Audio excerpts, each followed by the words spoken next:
Pertanyaannya kemudian sederhana saja. Apa keterkaitan antara nilai-nilai kejujuran dengan ibadah puasa di bulan suci Ramadan? Tadi sholat zuhur saya pengen tanya sama jamaah. Ibu-ibu sholat zuhur sebelum sholat wudhu dulu apa enggak? Wudhu. Kumur-kumur ketika puasa boleh? Boleh. Boleh.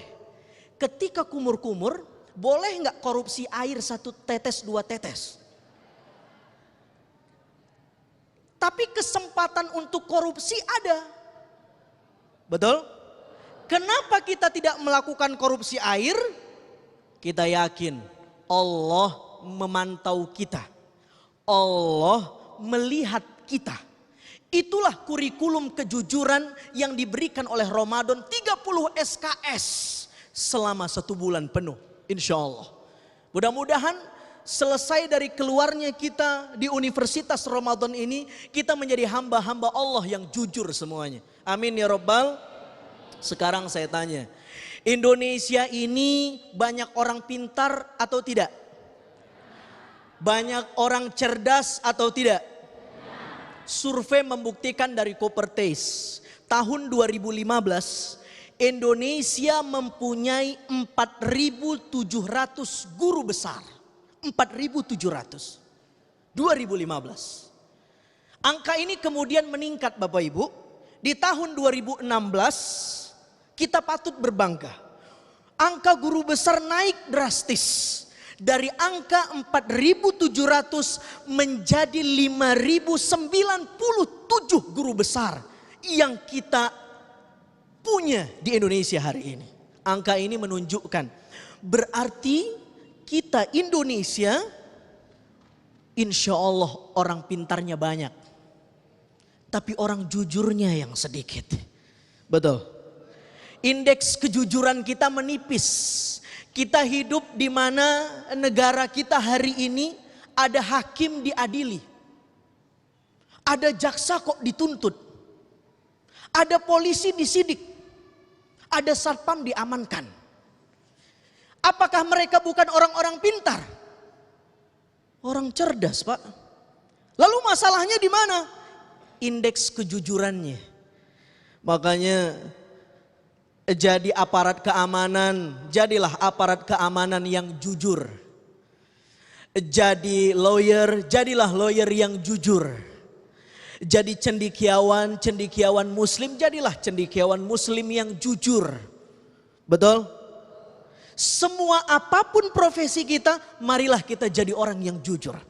Saya ingin menangkap satu pesan yang sangat bagus dari salah seorang bapak proklamator kita. Bapak kita, Bung Hatta.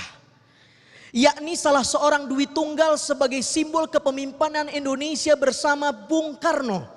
Apa yang beliau katakan? Kalau Anda kurang pintar, bisa belajar. Kalau Anda kurang cakap, bisa banyaki dengan pengalaman. Tapi kalau Anda tidak jujur, itu sulit diperbaiki. Ini Bung Hatta. Seorang politikus ulung yang jujur. Tercatat, saya baca biografinya. Bapak Ibu yang dimuliakan Allah, bertahun-tahun jadi wakil presiden. Cuma pengen beli sepatu Bali doang. Sampai akhir hayatnya gak bisa. Karena kemudian dia gak mau korupsi. Masya Allah. Bung Hatta telah memberikan pelajaran yang banyak untuk negeri ini. Bapak Ibu yang dimuliakan Allah Subhanahu wa taala, makanya apa kata Nabi sallallahu alaihi wasallam? Innas sidqa yahdi ilal bir wa innal birra yahdi ilal jannah. Kejujuran itu akan membawa seseorang kepada kebenaran. Dan kebenaran adalah rel yang menuju seseorang kepada surganya Allah. Jadi kalau mau surganya Allah, berangkat dari nilai-nilai kejujuran. Dari kejujuran Allah akan hantarkan kita kepada kebenaran. Kebenaran ilahiyah. Kalau kita sudah dapatkan kebenaran ilahiyah, ma'rifatullah, maka Allah akan tunjukkan kita kepada pintu surganya. Kebalikannya. Wa innal kadhiba yahdi ilal fujur. Orang-orang yang berdusta, maka dustanya akan menghantarkan dia kepada keburukan. Wa innal fujura yahdi ilan nar. Dan keburukannya menghantarkannya kepada nerakanya Allah Subhanahu wa ta'ala. Na'udzubillah min dzalik. Hari ini kemudian menjadi pertanyaan kita. Kenapa kita menahan dahaga, lapar dan haus, tapi banyak di antara kita yang belum bisa menahan mulut? Para ulama sufi membagi puasa itu menjadi 3. Pertama, puasa badaniyah, puasa orang awam. Saat itu orang-orang berpuasa menahan lapar, dahaga, haus. Tidak makan, tidak minum, tidak hubungan seksual. Apakah seperti ini puasa kita sudah cukup? Tidak. Makanya ada tingkatan spektrum puasa yang kedua. Ada puasa amaliyah. Di sini kemudian orang tidak hanya memikirkan menahan lapar dan haus saja. Tapi bagaimana puasanya bisa diterima oleh Allah Subhanahu wa ta'ala. Ada tingkatan puasa yang paling tinggi. Dia kemudian berpuasa bukan lagi mengharap apa bukaannya, apa menunya.